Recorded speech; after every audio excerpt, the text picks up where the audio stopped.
It is 107 days until America will vote for its next president in what could be one of the most important policy-based elections in history. My next guest knows what it takes to win the White House. He helped lead Donald Trump to victory in 2016 as the chief executive of his campaign. Joining me right now is once again former White House chief strategist, host of War Room Pandemic, Steve Bannon. Steve, it is great to see you this morning. Thanks for being here. We want to roll out these polls this morning from Fox News and get your take on all of this, because once again, we see the president lagging. What do you think is going on? Here is President Trump on the economy.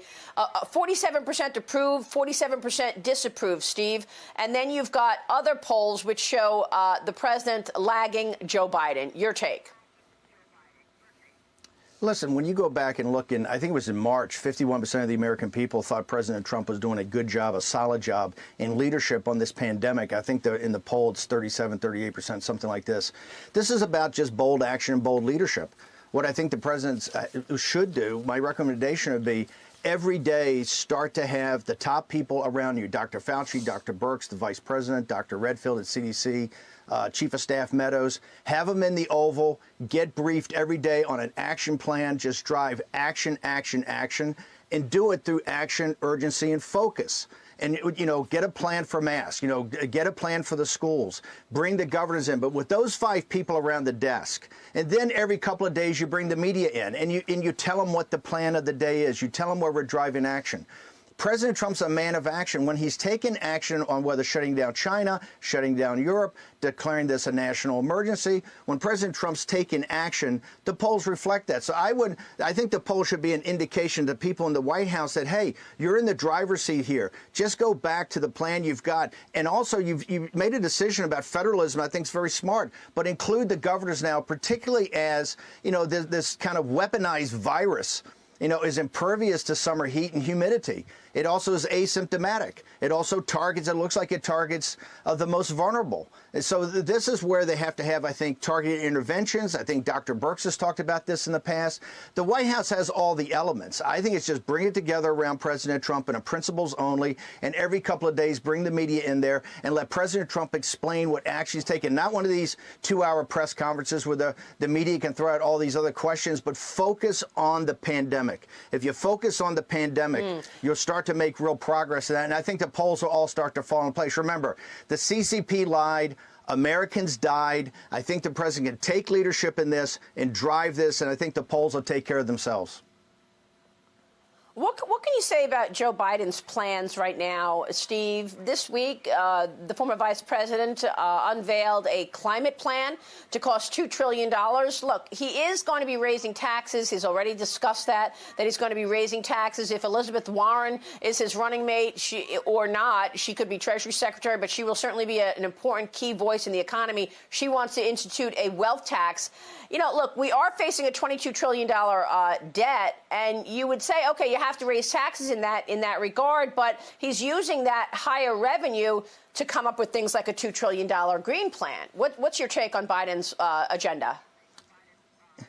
Look, Biden doesn't know what his agenda is. He's trying to reinvent himself every day. He goes up to Scranton, Pennsylvania, and makes this kind of populist economic nationalist speech. He's really the concierge of Wilmington, Delaware, which is the headquarters of all the global corporations. You know, Joe Biden, to me, has to come forward to the American people and tell what his plan on China is. The president's kind of war council has laid out the 4 horsemen of the apocalypse against the Chinese Communist Party: the National Security Advisor, head of the FBI, the Secretary of State, and then obviously Attorney General Barr in that magnificent speech. Those 4 individuals laid out an integrated and coherent war plan to confront the Chinese Communist Party on technological and information war and economic war, and then with our allies start to open up the South China Sea and support our allies in India on the border of Chinese-occupied Tibet. You're seeing an integrated war plan put together to confront first and then take down the Chinese Communist Party, to call their bluff.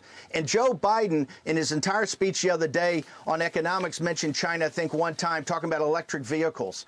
Joe Biden is the candidate of globalization. He's a total globalist. He has kowtowed to the Chinese Communist Party. The president has a coherent plan against the Chinese Communist Party. I would like the Secretary of Treasury to join in there and Treasury to start to drop the hammer. But you've seen a coherent war plan. I think you've just got to get that same level of coherence on the Chinese virus that's here, the CCP virus that has come to the United States. And I think if you do that, things will come together. And I don't think Joe Biden has an answer. So far, it's been virtually incoherent. Yeah, I'm going to come back to the China story in a second, but who do you think Joe Biden will choose as his vice presidential candidate?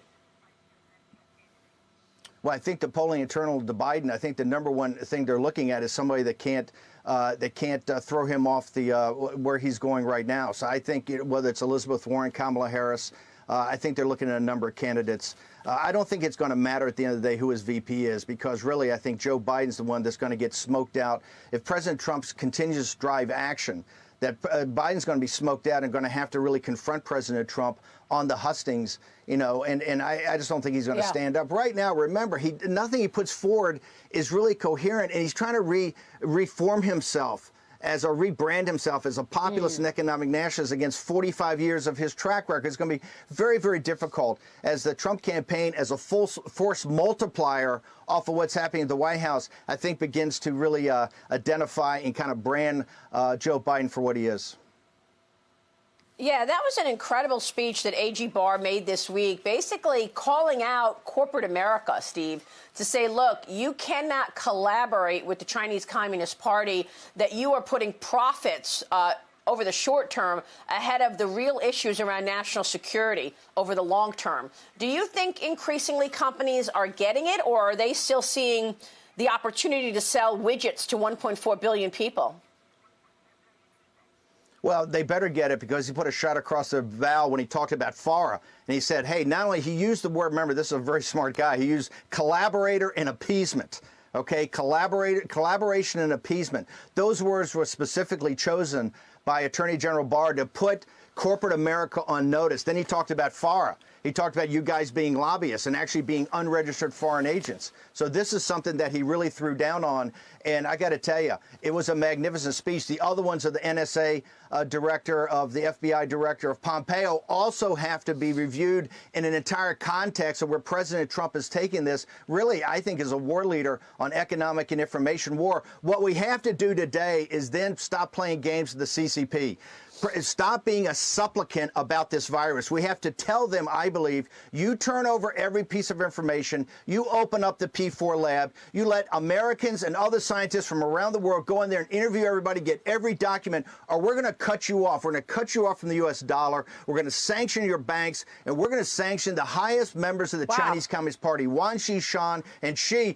It's time for President Trump's got a great saying, no games. It's time to stop playing games with this murderous dictatorship. Yes. They lied. The American people have died. Their own people have suffered immensely. The Chinese Communist Party people, the Chinese people, the people there are innocent victims of this dictatorship.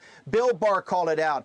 Right now, Secretary of State Pompeo is to say, you open up every lab, and the Secretary of Treasury should come in with the backing of the President of the United States and say, we're off the dollar, we're sanctioning every bank, we're going to sanction individuals until you come clean, and we can get therapeutics and a vaccine and know exactly what this thing is. Listen, this thing being asymptomatic, this thing being impervious to humidity and heat, this thing targeting the most vulnerable population, the aged, comorbidities, minorities. This virus we know very little about. It's time for them to stop hiding the information.